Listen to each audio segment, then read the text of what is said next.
আজই ডাউনলোড করুন আর এনজয় করুন আপনার পছন্দের শো। উনি আমাকে এভাবে সবার সামনে ছেড়ে দিয়ে চলে গেলেন, এতগুলো প্রশ্নের মুখে একা দাঁড় করিয়ে দিয়ে চলে গেলেন। আমি রাজনন্দিনীর শাড়ি গয়না এসব দিয়ে ওকে সাজিয়ে। কেন কেন বলো, কেন সাজালে তুমি এরকম ভাবে? কেন আমাকে বলো না। তুমি তো খুব ভালো করে জানতে এই বিয়ে সম্পর্ক এই সব কিছু থেকে আমি দূরে ছিলাম। আমি আর বিশ্বাস করতাম না এইসব। এই পুরো অতীতটাকে আমি দূরে সরিয়ে রেখে আবার যখন আমি সাধারণ লাইফে ফিরতে চাইছি, একটা সাধারণ লাইফ লিড করতে চাইছি, তখন তুমি এই কাজটা কেন করলে? তোমার এক মুহূর্তের জন্য মনে হয়নি যে রাজনন্দিনী আবার ফিরে এসেছে? আমার অনেক কথা বলছে। ও ফিরে এসেছে আর্য। আমার মেয়ে ফিরে এসেছে। শোনো, তুমি যত এই কথাগুলো বলবে আমার লাইফটা তত তত ডিফিকাল্ট হয়ে যাচ্ছে, বুঝতে পারছো? কিন্তু এটাই তো সত্যি আর্য। আরে এটা তোমার মনের ভুল। ভুল? আমার একার যদি ভুল হতো তাহলে তুমি নিচে এরকম একটা ঘটনা ঘটিয়ে আসতে পারতে? আমরা দুজনে একই রকম ভুল করব? মা, তুমি এই কথাগুলো যত ভাববে তুমি নিজে কষ্ট পাবে, আমাকেও। না আর্য, আমার কষ্ট হচ্ছে না, আমার তো আনন্দ হচ্ছে যে আমার মেয়ে রাজনন্দিনী আবার ফিরে এসেছে। মা শোনো, তুমি যে কথাগুলো বলছো সেগুলো কোনো সুস্থ মানুষ বলতে পারে না, কোনো যুক্তিতে এটা হতে পারে না। প্লিজ। কেন হতে পারে না আর্য? কেন হতে পারে না? আরে এমন অনেক কিছু আছে যেগুলো যুক্তি তর্ক ব্যাখ্যা হয় না। এমন অনেক কিছু আছে যেগুলো আমরা বুঝতে পারি না, কিন্তু আমরা জানতেও পারি না। আমি যেটা বুঝতে পারছি আমি তো সেটাই তোমাকে বোঝাবার চেষ্টা করছি আর্য। আচ্ছা, তোমার বোঝানো হয়ে গেছে তো? তুমি শান্তি পেয়েছো? প্লিজ আর এইসব নিয়ে কিছু বুঝিও না। তুমি তো দেখতে পাচ্ছ এর ফল কি হচ্ছে। প্লিজ আর কিছু বুঝিও না। নিজ থেকে এইভাবে চলে এলে কেন তুমি? আরে নিজেকে সামলাতে পারলে না কেন তুমি আর্য? বলা খুব সহজ, কিন্তু মানাটা সহজ নয়। আমি তো মা, আমার পক্ষে এত কিছু মানাটা সহজ নয় আর্য।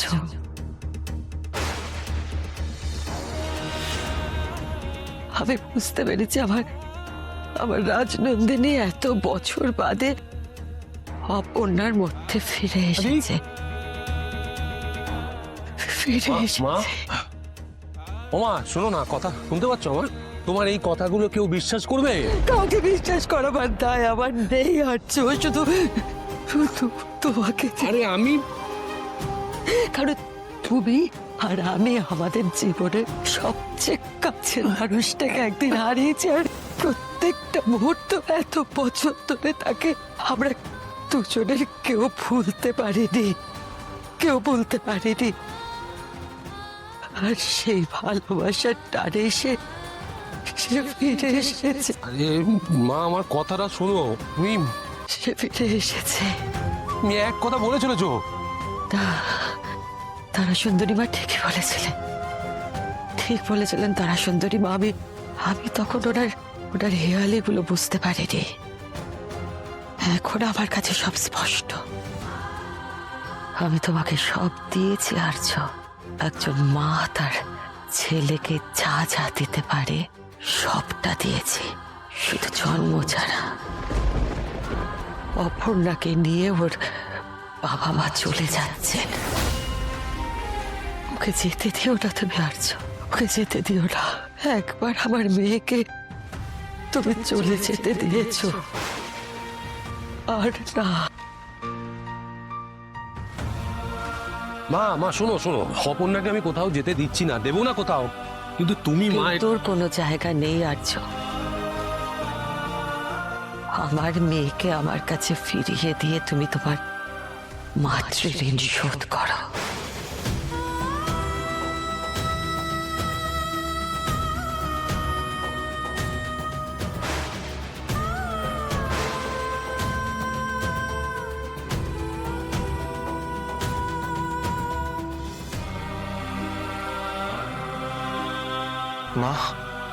মা, দাদা,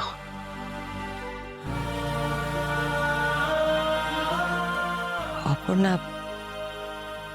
এরকম কিছু হতে পারে আজকের দিনে, এটা আমি ভাবতেও পারিনি। আমায় ক্ষমা করে দিও তুমি।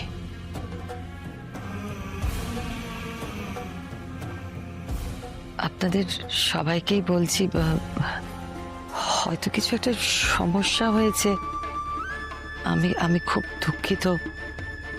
আর্য যে কেন এরকম করলো আমি বুঝতেই পারলাম না। মা মা দাদার কি হয়েছে তুমি কিছু আন্দাজ করতে পারছো? এত আয়োজন করে অপর্ণাকে ফ্ল্যাট গিফট করলেন, এত হ্যাপি ছিলেন, মানে হঠাৎ করে কি হয়ে গেল? মা প্লিজ বলো না, তুমি কিছু বুঝতে পারছো কি দাদার? আমার কথার উত্তর তো আপনি দেন না মাদার ইন ল। এখন অর্ক জিজ্ঞেস করছে, আপনি ওর উত্তরটা দিন।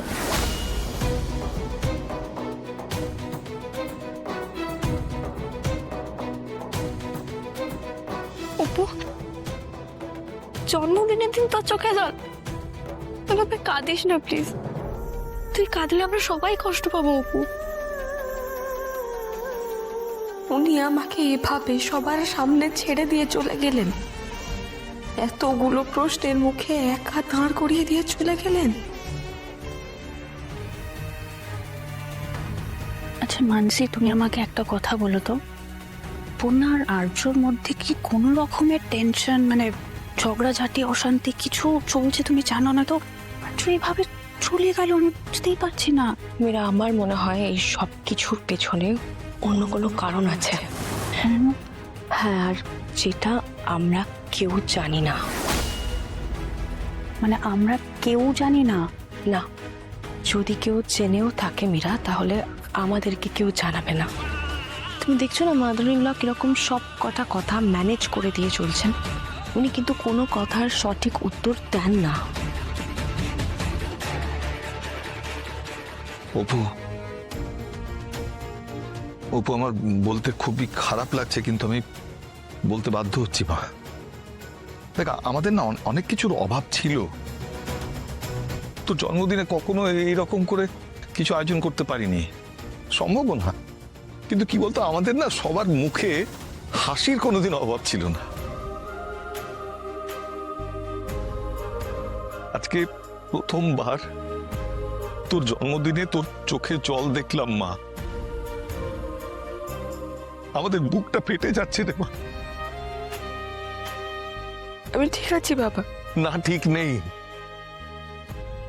এখানে অনেক কিছু ঠিক নেই। আমি সব বুঝতে পারছি অপু, সব বুঝতে পারছি। বাবা, শোন মা, তোকে এখন এখানে থাকতে হবে না।